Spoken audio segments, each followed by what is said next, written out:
Welcome to day one. I'm Schuyler. This is Kat. She's going to show you how it's done. Welcome to my home.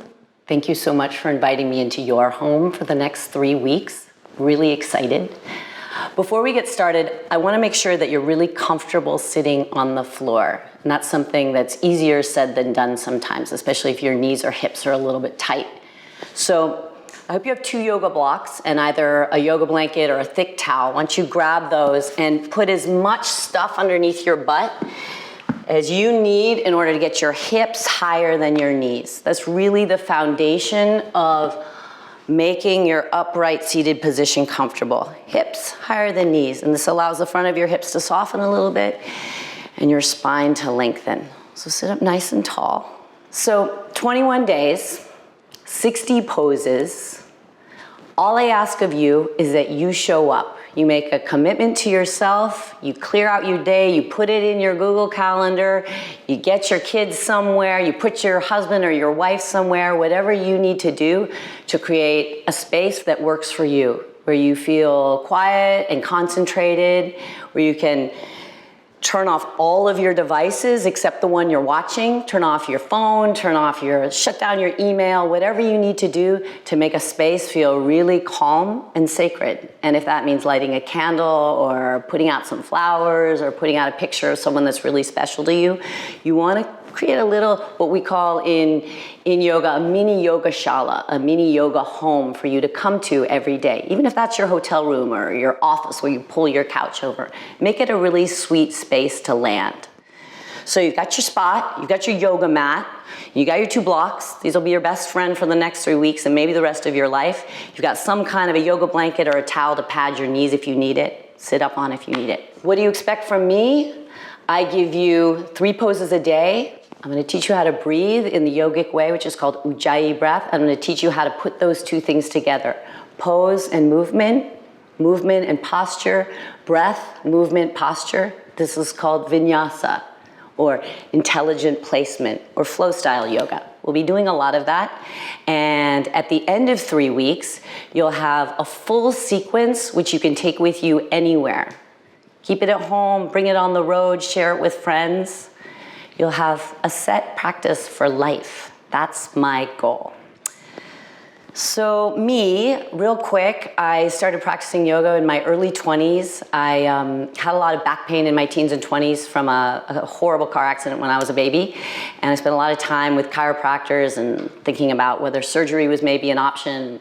Finally found yoga. I started with Ashtanga style yoga, which is quite a vigorous flow style practice. And then I started implementing Iyengar style yoga, which is much slower, longer holds, really intelligent use of props with a focus on working towards very, very functional, safe joint alignment. So we're going to mash that up in this program. We're going to spend a good amount of time in the 3 poses that we focus on each day, and then we're going to incorporate that into the flow practice. You ready to get started? Ready. Let's do it. All right, so if you can make yourself comfortable seated in what we call hero's pose. This might take 2 blocks underneath your butt, and you might want to put some padding underneath your shins. Get your butt up nice and high. Remember, hips higher than knees. I want to talk a little bit about shoulder girdle health. So I'm kind of obsessed with this. In our culture right now, we do so much of this. You recognize this posture? Driving, texting, computering, carrying babies. Pretty much everything we do brings our shoulders forward into a forward rotation. This is hell on your neck, on your spine, and on your shoulders themselves. So we want to make sure when we start practicing yoga postures that we're not practicing like this, or we'll just be reinforcing something that's wreaking havoc on our spine all day long. So let's talk about how to get out of that pretty quick and right away. So first of all, you want your collarbones to be broad, wide open collarbones, and you want your arm bones to be integrated into their sockets. So let's just do this while I talk. You're going to reach your arms forward. You're going to imagine you're squeezing a block between our hands. We'll do that later, but just imagine you've got a block between your hands. And you're just going to start to move your arm bones in and out of their sockets, feeling how the arm bone can slide in and out of its socket. Just keep going like that. You're going to start to get fatigued. You might even start to sweat a little bit. Arm bones move in and out of their sockets, and you want to find a really good range of motion. I call this flossing the shoulders. It's just as good for you as flossing your teeth. Ask your dentist. Floss the arm bones in and out. So you keep going. I'm going to tell you a little bit about your shoulders. So the upper arm bone fits into the shoulder socket in the most delicate way. It's called a ball and socket joint, and it sits just like this. It's barely embedded. Your thigh bone, your other ball and socket joint, it's way in there. It's really stable. But your shoulder, it has incredible range of motion. Think of all the things you can do. You keep flossing. All the things your arms can do, it's because the shoulder's just barely hanging on there. So you, when you live, and especially when you weight bear in your arm, you have to get the arm bone so solid in its little home that it's not gonna press on one side of the joint or the other and create what's called an impingement or a really nasty pinch. So you want arm bone in the socket. We'll come back to this again and again and again and again. All right, now to the lower body. Stand up. You're gonna take one of your blocks with you and have the other one nearby. Stand somewhere comfortable on your mat and put that block right between your upper thighs. Whichever width, skinniest width or middle width, and then squeeze it. That right away, it's gonna turn on your legs. And now, I want you to focus on your feet, because if your feet aren't well aligned and your feet aren't working intelligently, your legs aren't gonna work intelligently, and if your legs are not working intelligently, your lower back is gonna suffer. So go ahead and look down at your feet, squeeze the block. Look down at your feet and make sure that they're parallel, and they're about hip distance. So hip distance is not the outer width of your hip, but the width of your butt bones. Sometimes we call these the sitting bones or the sits bones, these pokey little bones at the bottom of the butt. You go ahead and feel them. These are your sits bones, these are little guys.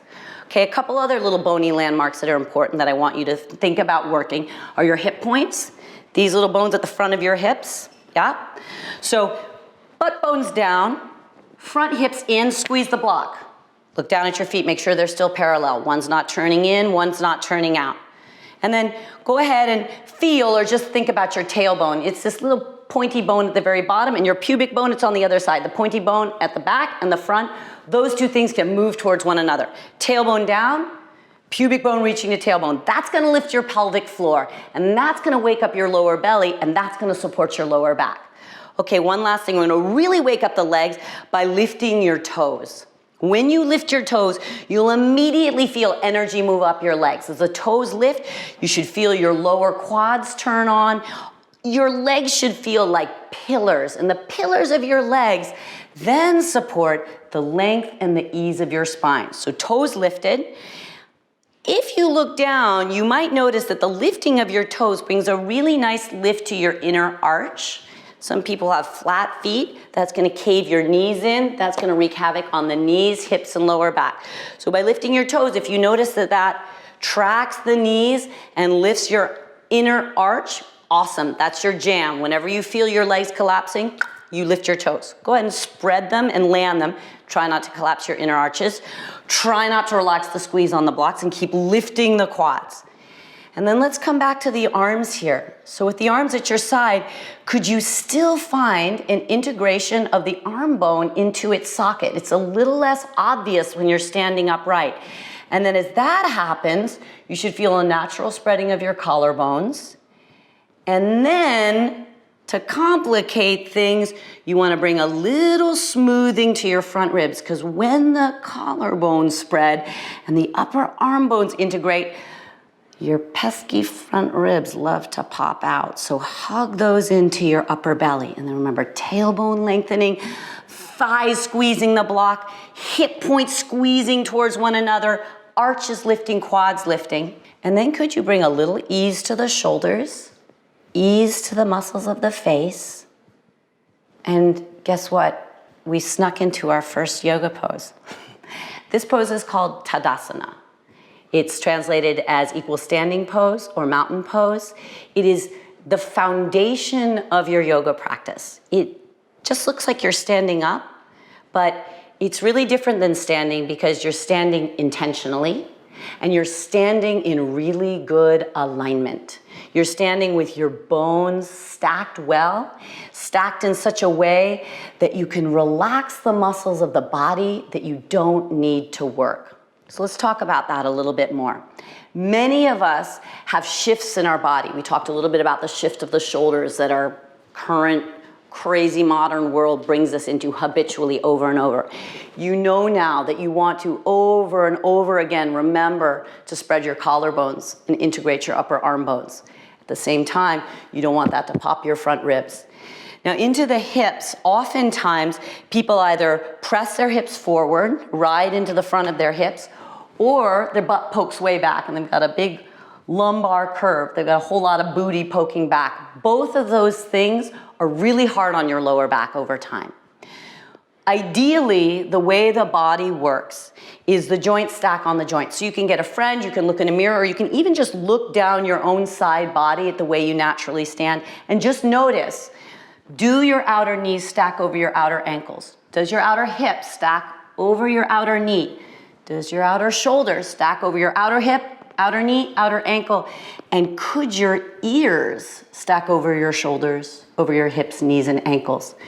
When the shoulders come forward, often the head pulls forward. Big strain on the back of the neck. Yeah? If you can lift the back of your skull without overlifting your chin and stack all of that in one clean line, most of the strain in your body over time will start to fall away. It takes time, it takes practice. But this is what we're practicing in Tadasana. We're practicing equal standing. We're practicing good alignment. So take a couple of breaths, deep breaths. You can close your eyes if that helps you to move inside. Deep breaths in and out of the nose and try and feel your ears stacked over your shoulders, stacked over your hips, stacked over your knees, stacked over your ankles. And then the muscles of the shoulders and the face softening down. We're going to go right from here into our second pose, which is Urdhva Hastasana in Sanskrit, or upward reaching pose. And in this pose, we just bring the work of the arms overhead, being mindful of keeping the arm bones integrated. So go ahead and reach your arms forward. Grab one of your blocks. In fact, grab your other block. This will be good. So grab your block, put it between your hands and squeeze it. Now that's immediately going to help you turn on your arms. Just like the block between your legs turned on your legs, squeeze the block between your hands. Give it a really good squeeze and then floss your shoulders a couple of times to feel that work. Yeah, in and out. And then keep the arm bones nicely in their sockets, but integrate your front ribs. And then squeeze that block, squeeze both blocks, and start to move your arms up and overhead. And at a certain point, you might find that you can't go any further without your arm bones popping out. Don't let your arms pop out. You don't need to go all the way up. You could stop right at about 2/3 or 3/4 of the way. But I want you to feel your arm bones hug, your elbows straight, and your hands hugging the midline. Now this is called external rotation in the arms. We'll come back to it again and again. When you externally rotate the arms, it creates an easier action for the upper arm bones to hug in. More on that tomorrow. Bicep spiral back, triceps hug forward, the arms reach up, and then remember the work of your legs. Legs squeeze in, hips squeeze in, toes lift if you need your toes to lift, and you breathe. Couple of breaths in and out. Feel your body reaching up, in and out. In, one more deep breath. In, squeeze both of your blocks. Good. And then just go ahead and bend your knees. Put your block to the side, forward fold. Take both blocks to the side and come onto your hands and knees. So Urdhva Hastasana, the pose you just did, is very related to downward facing dog. And if you've never done a downward facing dog, then you've probably seen it done. So just starting in what we'll call tabletop, hands under your shoulders, knees under your hips. Feel that same work in your arms that you just did in Urdhva Hastasana. The triceps are going to spin back. The biceps will spin forward. Your arms are straight as you can make them. Collarbones broad, and then keep that work in your arms. Tuck your toes and lift your hips about halfway straight. Your legs about halfway straight, your butt up and back. Don't straighten your legs just yet. Lift your heels away from the floor And then feel your legs power your hips up and out of your hands. So in downward facing dog, the feeling, especially at first if your legs and your hips are tight, is that you're pouring all your weight into your hands and it's exhausting. It's so fatiguing in the arms and shoulders. The more you can work your legs and your lower belly, the more you'll distribute the work of the pose into the lower body where we're really strong already. So with the knees bent and the heels a little lifted, you should be able to power your hips up and back a little more. Now let's just look real quick at what happens when you straighten the legs and try and drop your heels if the back of the legs aren't naturally open. This almost always will bring a rounding to the lower back, unless you've got naturally really open hamstrings and calves. You never want this kind of rounding and dumping in your lower back. It's really hard on your lower back over time. So let's just say if you don't feel your low back really long and stable and healthy, you're going to work with your knees bent at least a little, the heels lifted at least a little, and the thighs working to drive your hips up and back. All right, more on downward facing dog pretty much every day of this sequence. For now, we're going to learn how to rest. So drop your knees. Drop your butt to your heels. Put your hips to one side. Come to lie down on your back. So we're going to set up for Savasana. We're not going to really enjoy Savasana today because I did so much blabbing at you. We don't have a lot of time, but I at least want to talk about the setup. So when you lie on the floor and you practice Savasana, which translates to corpse pose, a little mini death practice, you want to be really comfortable. We all want to be comfortable when we practice dying, yes? So if you lie on the floor and you're not comfortable, let's pimp out your ride. You can grab a couch cushion, you can get cushions from your bed, whatever you need to make yourself so happy to be lying on the floor. I'm just happy to lie on the floor anytime. But sometimes I really lift my legs up, like a huge couch cushion under the legs or something else makes a world of difference if my lower back is feeling tight. So you can just roll up your blanket if you've got one, super quick fix, put it underneath your legs. You could also roll up a little towel underneath your neck or put a towel underneath the back of your head. That's going to help encourage spreading of the collarbones, releasing of the shoulder heads, everything we talked about doing through effort earlier, you can do through release by setting yourself up really well on props. So the body rests on the floor. You do your best to be completely still. You do your best not to fidget, which is hard. And you rest and you're quiet. And we take at least a couple minutes of that together. If you can take the time to take anywhere from 5 to 7 minutes, that's where you really get the benefits of this incredibly powerful pose. In Savasana, you let your nervous system rest. You stimulate the part of the nervous system that digests and heals and restores. I cannot express how important this pose is. But for today, we're going to end seated together. So up you come, cat. I promise you at least a couple of minutes of silence tomorrow. Come on up to sit before we close together. I spent a lot of time thinking about all the benefits of yoga. There's so many out there. I'm sure you've heard of many of them. And I could go on, but there's no time. So I'm going to give you one a day. And the first one is the most important because it's what we practice over and over. And that's simply coming into a state of presence when we come to our mat. It's sometimes called mindfulness. It's what meditation is. It's bringing awareness to the body, to the mind, to the breath, and bringing yourself into a state of focus.